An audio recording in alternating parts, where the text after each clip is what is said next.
Andreas into GTA 5. But what if we did the opposite and tried to turn the best-selling GTA into the all-time classic from 2004? Let's find out. The differences between these two games are huge, so it's quite a challenge. But without further ado, we'll start with a very important element of the whole puzzle, the map. Both games have some similarities, like the appearance of Grove Street, but it's pretty obvious that the 3D and HD eras are completely different universes. There are two map mods we can use. One made by GTA Belgium, which adds Las Venturas and San Fierro, but keeps the HD Los Santos. And the second one by Mr. Vicho 13, which completely removes the HD map and replaces it with the full San Andreas map.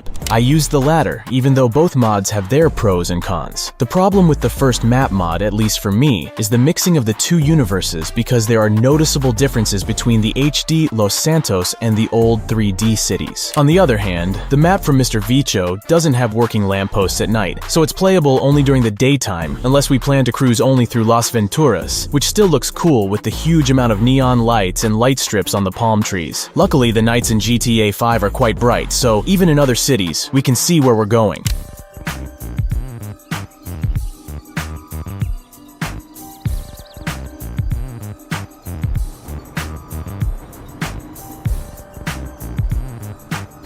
Okay, so since we have the map replaced, let's get straight into the next element, the player model. I've used the high-definition CJ mod made by Legendario, and it's almost perfect. It has the most remembered clothing set with a white vest and blue jeans, so we can easily redo the game intro now. Oh shit, here we go again.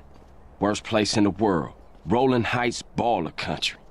Now I ain't represented Grove Street in 5 years. But the ballers won't give a shit. But there are also a few other items like the gray hoodie, some random pants, and a few more. The only problem I see here is that the clothes don't have the wind animations from San Andreas when riding a motorcycle. But at this point, I'm not sure if GTA 5 lacks that feature, or if it's a problem with the player mod. To make sure CJ doesn't feel lonely, I've also installed some additional characters from San Andreas. For example, we have our beloved traitor Big Smoke, whom we can take revenge on for what he did in 1992.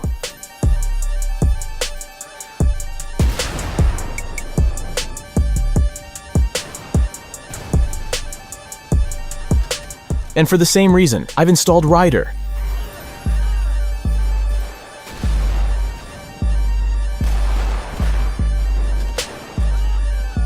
Now let's focus on something that probably annoyed many of you. Throughout the whole video, you've been seeing some random vehicles in the traffic, most of them produced after the San Andreas timeline, and to fix that, I've installed the 80s atmospheric traffic mod by McCarden 2006. Now we have proper vehicles moving around the city, and I know the perfect scenario would be to get all the vehicles from the original game, but unfortunately, there are too few such mods. At the moment, we have access to only a dozen or so vehicles, most made by RBSace. The great thing about these mods is that they have been adapted to the newer game engine and visuals. For example, the Super GT here has an interior from the Comet, so we can cruise through Los Santos in first-person camera mode without seeing those awful low-quality interiors from the original San Andreas.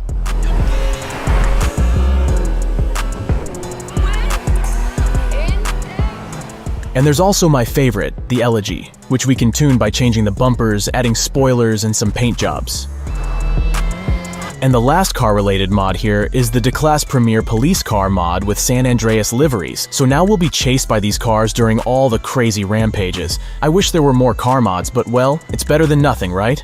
Now I wanted to move on to the next element, the HUD, but it didn't go as planned. The only available mod for that, made by Zolica, doesn't work well for me because the weapon icons don't load at all. So to make things look a bit better, I added this HUD imitation in post-production. It's really surprising how good the San Andreas map looks on the Rage engine, though of course, not from every perspective and not in every place. In some lighting conditions, the low poly models of the terrain are very noticeable and don't look too good, but it rarely stands out. However, there is one thing that looks bad literally all the time: the vegetation. In my video of remastering GTA San Andreas with mods, I used the Behind Space of Realities mod, and I asked Mr. Vicho to convert this mod to GTA 5 to make everything look a bit better. The results are amazingly good. The new trees look much better on this game engine, and I feel like they don't ruin the atmosphere of the game. Typically, I'd install some graphics mod on top of that, but the whole point of this video is to turn GTA 5 into San Andreas, so I think it would be too much. But if you're looking for some graphics mod, I definitely recommend trying out the Chromatics graphics mod. The link will be in the description down below. The biggest disadvantage of installing all these mods is that it's kinda pointless. There are no story missions, and it doesn't look like we might get any in the future. There are no tools making modders able to port missions, and doing it from scratch would be too time-consuming. So at this point, with all the mods installed, we can simply drive